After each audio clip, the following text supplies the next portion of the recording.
ಇನ್ನು ಬಿಜೆಪಿಯಲ್ಲಿ ಆಗ್ತಾ ಇರುವಂತಹ ಬೇಗುದಿ ಇದೆಯಲ್ಲ, ಈ ವಿಚಾರಕ್ಕೆ ಇತ್ಯರ್ಥ ದಿನಾಂಕ ನಿಗದಿಯಾಗಿದೆ. ಅದು ಫೆಬ್ರವರಿ 18 ಅಂತಿದ್ದಾರೆ.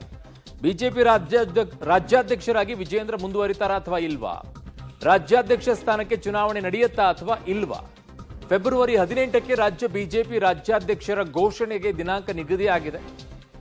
ಶಿವರಾಜ್ ಸಿಂಗ್ ಚೌಹಾಣ್ 18ಕ್ಕೆ ಆಗಮಿಸಲಿದ್ದಾರೆ ಬೆಂಗಳೂರಿಗೆ. ನೂತನ ರಾಜ್ಯಾಧ್ಯಕ್ಷರನ್ನ ಘೋಷಣೆಯನ್ನ ಚೌಹಾಣ್ ಅವರು ಮಾಡಲಿದ್ದಾರೆ.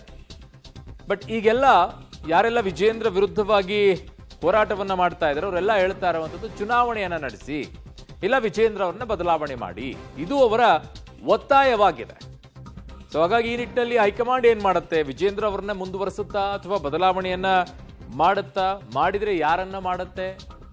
ಆಗ ಇನ್ನೊಂದು ಟೀಮ್ ಕೂಡ ರೆಬಲ್ ಆಗಲ್ವಾ?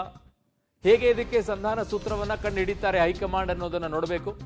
ಶಿವರಾಜ್ ಸಿಂಗ್ ಚೌಹಾಣ್ ಈಗ 18ನೇ ತಾರೀಕಿಗೆ ಆಗಮಿಸಲಿದ್ದಾರೆ. ಆಗ ಬಿಜೆಪಿ ರಾಜ್ಯಾಧ್ಯಕ್ಷರ ಬದಲಾವಣೆ ಆಗುತ್ತಾ ಇಲ್ವಾ ಅನ್ನುವಂಥದ್ದು ಗೊತ್ತಾಗಲಿದೆ ಅನ್ನೋ ಮಾಹಿತಿ ಈಗಷ್ಟೇ ಬರ್ತಾ ಇದೆ. ಇಬ್ಬರ ಜಗಳದಲ್ಲಿ ಮೂರನೆಯವರಿಗೆ ಏನಾದರೂ ಲಾಭ ಆಗುತ್ತಾ? ಹೈಕಮಾಂಡ್ ಒಪ್ಪಿದ್ರೆ ವಿಜೇಂದ್ರ ಮುಂದುವರಿಯುತ್ತಾರ? ರೆಬಲ್ಸ್ ಬಂಡಾಯ ಆಟಕ್ಕೆ ಹೈಕಮಾಂಡ್ ಬ್ರೇಕ್ ಏನಾದರೂ ಹಾಕುತ್ತಾ? ಇಬ್ಬರ ಜಗಳದಲ್ಲಿ ಮೂರನೆಯವರಿಗೆ ಲಾಭನ? ಯಾರದು ಮೂರನೆಯವರು ಅನ್ನುವಂಥದ್ದು ಪ್ರಶ್ನೆಯಾಗಿ ಉಳ್ಕೊಳ್ಳುತ್ತೆ. ವಿಜೇಂದ್ರ ಅವರನ್ನು ಬದಲಾವಣೆ ಮಾಡಿದ್ರೆ ಇನ್ನೊಂದು ರೆಬಲ್ ಟೀಮ್ ಕೂಡ ಹುಟ್ಕೊಳ್ಳಲ್ವಾ? ಅವರು ಇನ್ನೊಂದು ರೀತಿಯಾದಂಥ ಹೇಳಿಕೆಯನ್ನ ಕೂಡ ಕೊಡಲ್ವಾ? ಹೇಗೆ ಇದನ್ನ ಶಮನ ಮಾಡ್ತಾರೆ ಅನ್ನುವಂಥದ್ದನ್ನ ಸದ್ಯಕ್ಕೆ ಯಕ್ಷ ಪ್ರಶ್ನೆಯಾಗಿದೆ. ಆಮೇಲೆ ಹೇಳಿದ್ದಾರೆ ಬಂಡಾಯ ಎದ್ದಿರುವಂಥ ಟೀಮ್ನವರು, ಹೈಕಮಾಂಡ್ ಏನೇ ನಿರ್ಣಯವನ್ನ ತೆಗೆದುಕೊಂಡ್ರು ಕೂಡ ನಾವು ಅದಕ್ಕೆ ಒಪ್ಪಿಗೆ ಇದೆ ಅಂತ ಹೇಳಿ. ಈಗ ಅವ್ರಿಗೆ ನೋಟಿಸ್ ಕೂಡ ಬಂದಿದೆ ಯತ್ನಾಳ್ ಅವರಿಗೆ. ಅದಕ್ಕೇನು ಉತ್ತರ ಕೊಡ್ತಾರೆ ಅನ್ನೋದನ್ನ ನೋಡಬೇಕು.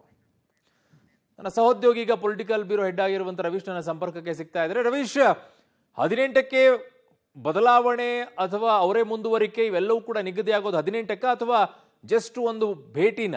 ಈ ಚುನಾವಣೆ ಎಲ್ಲ ನಡಿಬೇಕು ಅಂತ ಕೇಳ್ತಾ ಇದ್ರೆ ಅದು ಯಾವುದು ಇಲ್ವಾ? ಫೆಬ್ರವರಿ 20ರ ಒಳಗಾಗಿ ಈ ಒಂದು ಚುನಾವಣಾ ಪ್ರಕ್ರಿಯೆಯನ್ನ ಎಲ್ಲವನ್ನು ಮುಗಿಸ್ಬೇಕು ಅಂತಲೂ ಕೂಡ ಬಿಜೆಪಿ ಹೈಕಮಾಂಡ್ ನಿಂದ ಸೂಚನೆ ಬಂದಿರತಕ್ಕಂಥದ್ದು. ಹಾಗಾಗಿ ಈಗ ಜಿಲ್ಲಾಧ್ಯಕ್ಷರ ಆಯ್ಕೆ ಮತ್ತೆ ಮಂಡಲಾಧ್ಯಕ್ಷರ ಆಯ್ಕೆಗಳಾಗಿದೆ ಏನ್ ಸಂದರ್ಭದಲ್ಲಿ ಈಗಲೂ ಅಭಿಪ್ರಾಯಗಳನ್ನು ಕೂಡ ಸಂಗ್ರಹ ಮಾಡಿದ್ದಾರೆ. ಹಾಗಾಗಿ ಚುನಾವಣೆ ನಡೆಸಬೇಕೋ ಬೇಡೋ ಅನ್ನೋದು ಹೈಕಮಾಂಡ್ ತೀರ್ಮಾನಕ್ಕೆ ಬಿಟ್ಟಂತದ್ದು. ಹಾಗಾಗಿ ಖಾಸಗಿ ಕಾರ್ಯಕ್ರಮದಲ್ಲಿ ಶಿವರಾಜ್ ಸಿಂಗ್ ಚೌಹಾಣ್ ಅವರು ಬ್ಯುಸಿ ಇರ್ತಾರೆ 14, 15, 16. ಅದಾದ ಬಳಿಕ ಈ ಒಂದು ಪಕ್ಷದ ಒಂದು ಕೆಲಸಗಳಲ್ಲೂ ಕೂಡ ಅವರು ತೊಡಗಿಸ್ಕೊಳ್ತಾರೆ. ಅದು ಆ ಒಂದು ರಾಜ್ಯಾಧ್ಯಕ್ಷ ಸ್ಥಾನ ಆಯ್ಕೆ ವಿಚಾರ. ಯಾಕೆಂದ್ರೆ ರಾಜ್ಯದ ಚುನಾವಣಾ ಉಸ್ತುವಾರಿಯನ್ನ ಅವರೇ ವಹಿಸ್ಕೊಂಡಿರ್ತಕ್ಕಂಥದ್ದು ಬಿಜೆಪಿ ರಾಜ್ಯಾಧ್ಯಕ್ಷರ ಆಯ್ಕೆ ಇದಕ್ಕೆ. ಆ ಕಾರಣಕ್ಕೋಸ್ಕರ ಬೆಂಗಳೂರಿಗೆ 18ನೇ ತಾರೀಕು ಬಂದು ಇಲ್ಲೇ ಆ ಒಂದು ಅಭಿಪ್ರಾಯಗಳನ್ನ ಸಂಗ್ರಹ ಮಾಡಿ ಒಂದು ಘೋಷಣೆ ಮಾಡುವಂತ ಸಾಧ್ಯತೆ ಇದೆ. ಯಾಕೆಂದ್ರೆ ಈಗ ಬರ್ತಾ ಇರ್ತಕ್ಕಂಥ ಮಾಹಿತಿಗಳು ಮತ್ತೆ ಬೆಳವಣಿಗೆಗಳನ್ನ ನೋಡೋದಾದ್ರೆ, ಯಾಕೆಂದ್ರೆ ಹೈಕಮಾಂಡ್ ಅವರಿಗೆ ಈಗ ಮತ್ತೆ 2ನೇ ಬಾರಿ ನೋಟಿಸ್ ಅನ್ನ ಕೊಟ್ಟಿರ್ತಕ್ಕಂಥದ್ದು ಯಾವ ಹಿನ್ನೆಲೆಯಲ್ಲಿ ಅನ್ನೋದ್ರ ಬಗ್ಗೆ ಕೂಡ ಸಾಕಷ್ಟು ಚರ್ಚೆ ಆಗ್ತಾ ಇದೆ. ಹಾಗಾಗಿ ಭಿನ್ನರ ಒಂದು ಬೇಡಿಕೆಗೆ ಮಣೆ ಆಗ್ತಾರೋ ಇಲ್ವೋ ಅನ್ನೋದ್ರ ಬಗ್ಗೆ ಕೂಡ ಸಾಕಷ್ಟು ಚರ್ಚೆಯಲ್ಲಿ ಇರ್ತಕ್ಕಂಥದ್ದು.